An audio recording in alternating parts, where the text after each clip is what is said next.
am Julian Morris with the Channel 5 News. Permanent Secretary in the Ministry of Housing, Lucien Blackmore, believes failure to adhere to proper construction practices is partly to blame for the number of houses affected by Hurricane Maria. 19 out of Dominica's 24,000 homes were affected by Hurricane Maria. Mr. Blackmore and Chief Physical Planner Kelvin Roll addressed the issue at Friday's press briefing. So the lesson for us going forward now, we definitely have to strengthen our code. We have to revise the code, both in terms of the cubic code, and of course our code in Dominica building code is also accredited or affiliated to our code in Dominica, because our code in Dominica is part of the OECS code, which is also a sub-region of the CARICOM. So it means therefore we're going to have to strengthen our codes, and as part of the review and the reconstruction approach, we're going to have to look in terms of our standards and our practices. Now I say our practices is very important. It's practices will start at the design, and then it goes to the next stage of the design, which is the actual construction. Now bearing in mind, as I said, historically, we have had this cultural norm that people feel that when it comes times for the construction of the home, they can take matters into their hand. But the onus is going to be on the building control officers now to really be firm and to really be unresolved with the building contractors and homeowners. Most roof failures were due from the hurricane were due to removal of galvanized sheeting from purlines. So first thing the first obvious thing we see is the removal of the galvanized from the purlines.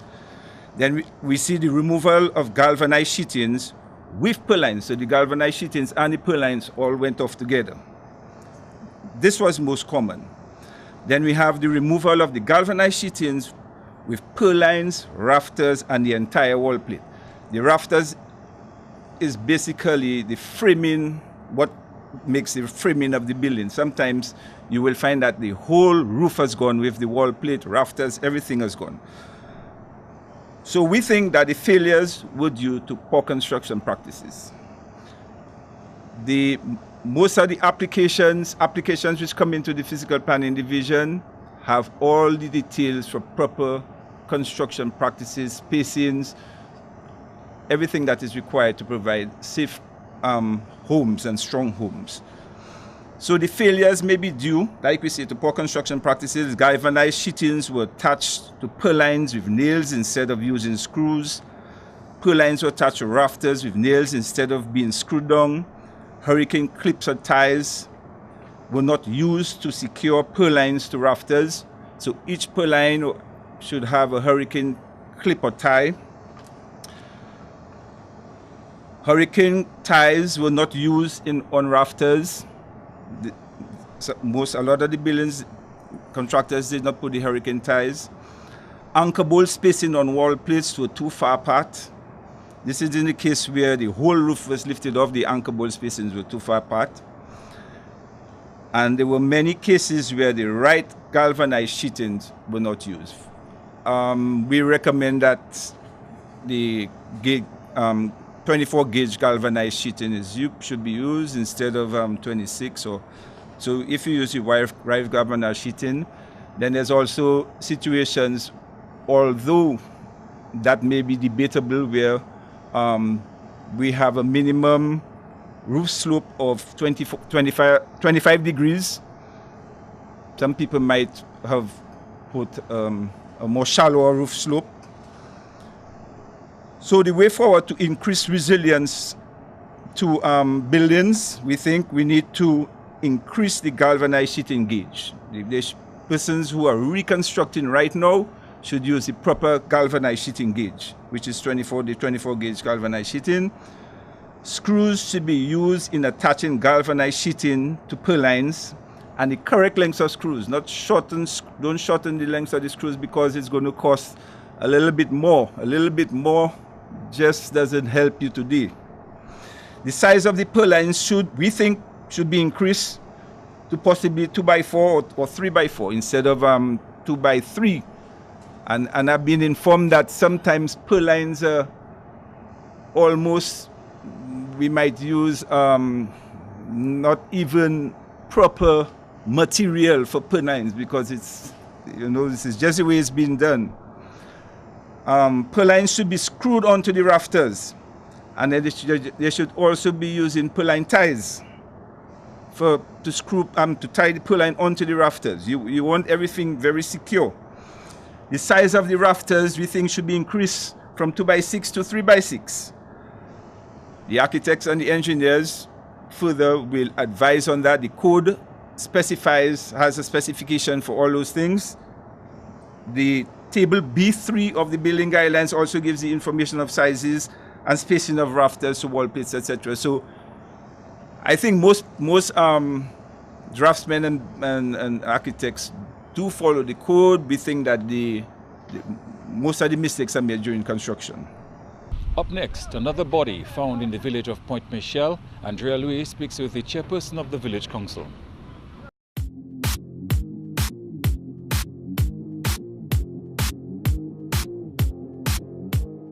Hello viewers, you are tuned in to the Channel 5 News. My name is Andrea Louis. We are currently in the community of Point Michel, where we heard a body was found early this morning. I have with me the chairperson of the Point Michel Village Council. As I mentioned, a body was found in Point Michel area community this morning. But before we get to that, tell us a bit about what the mood in Point Michel has been like since the passage of the Category 5 Hurricane Maria. The mood of the people, it's not very bad. Since we are getting our relief stuff and other things like water, the mood is not really too bad. But there are lots of people missing from this community, and even this morning a body was found. So is it a somber mood among the people, knowing that they haven't found so many of their loved ones just yet? Well, some of the family members, they want closure, but the rubble the people are under, it's a bit too much for some of our individuals, but some excavator came this morning and did something and found the remains of a body, I would say, and I was there, and it appeared to be the foot of an individual. It was not easy for me this morning, and yeah. In the area where the body was discovered this morning, roughly how many houses were along that path that were not seen, I guess, after the passage of the hurricane? Or how many houses were destroyed as a result of the hurricane in that area? Well, for what I have seen, about 10 houses was washed away during that storm. And it's called the Green Valley area to the Sibuli area, Ravin area. How many bodies have been found thus far in the community? Well, 2 whole bodies have been found, and as I said earlier, remains of 1 so far have been found in the higher area. Mm-hmm. Now, before the passage of the storm, what sort of activities did you and even the village council members engage in to warn people of the seriousness of the storm and that they need to move from vulnerable locations like next to the ravine? Actually, there was a family, and I, as the chairperson, called and I told them they should be out of their homes. And upon my attempt, I had the brother of one of the families to go there. I had another council member go in that home, and they just did not pay attention. And it's a sad situation, but that's what it is. To your knowledge, how many people are missing or haven't been found as a result of following the hurricane? I would say approximately 13. And as we move forward from Hurricane Maria, what is on your agenda as chairperson of the village council in terms of helping your community to recover from the devastation caused by Hurricane Maria? Well, we have put different groups together to do cleanup, and that has been going on very well. We have people in the relief area giving out relief, and that has been, going on very, very well. I want to say thumbs up to our parliamentary representative, Ms. Denise Charles, who is doing a fantastic job to ensure that everyone in Point Michelle is well taken care of. And I really want to say hats off to her, and she's one exceptional pal rep. Mrs. Lewis-Jules, thank you so much for your time. Thank you very much. You're most welcome. And we just heard from the chairperson of the Point Michelle Village Council, Mrs. Erica Lewis-Jules, as a body was discovered in the Point Michelle community on Friday morning. This is Andrea Louis reporting for Channel 5 News. You are watching Channel 5 News. Up next, the impact of Hurricane Maria on the young people of Dominica.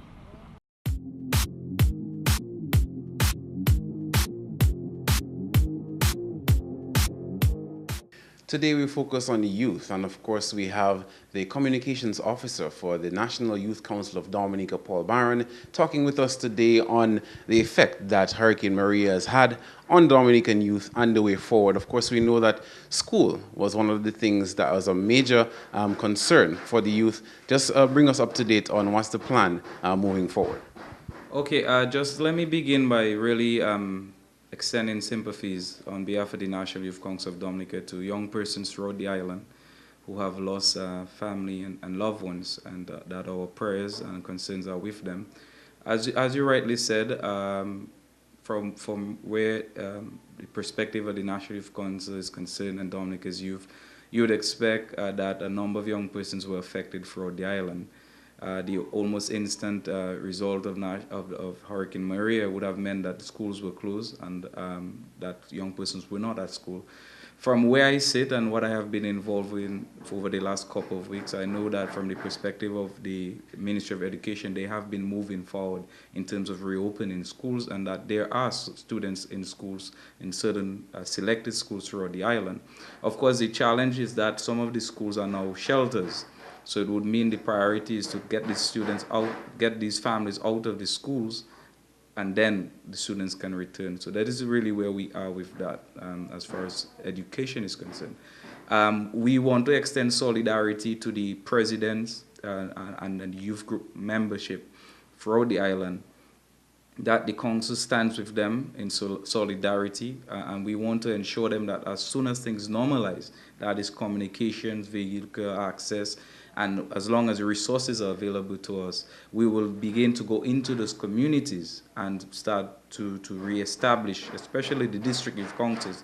Of course, that will be done in collaboration with the Division of Youth and other stakeholders, but we stand guard at the Secretariat and also that of the executive to ensure that they are functioning groups throughout the island. Because we feel that young persons have to seek and find relevance in the reconstruction process of our country. And I think they have to be engaged at the beginning. Apart from, the concern of school and education, some sort of continuity for those students, what is the major concern or other major concerns that came up from the people that, you represent? Okay, the whole question of employment is always on the forefront of the minds of young persons. Some persons' jobs were affected, as you'd expect. There are a number of companies.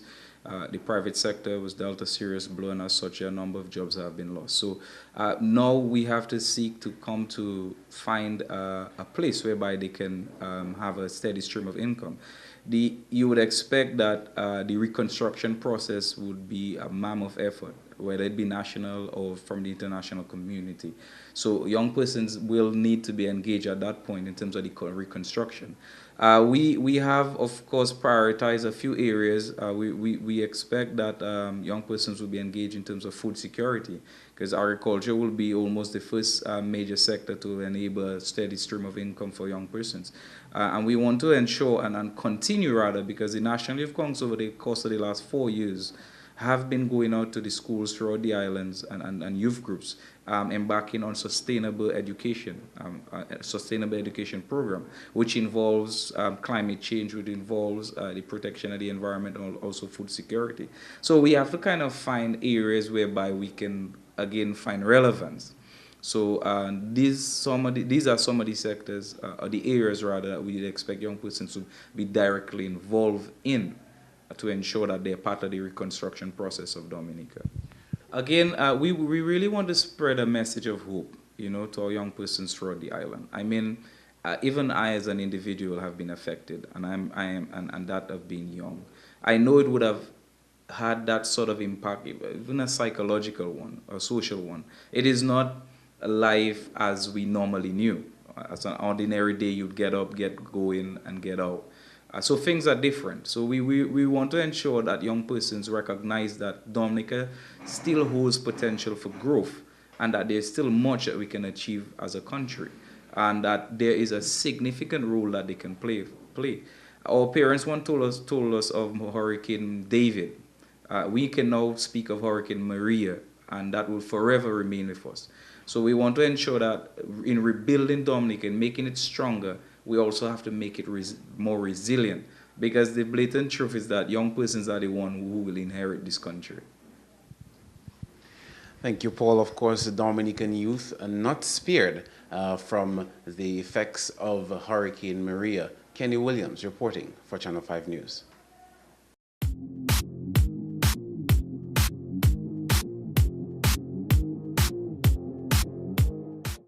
This has been the Channel 5 News. On behalf of the production team, I am Julian Morris.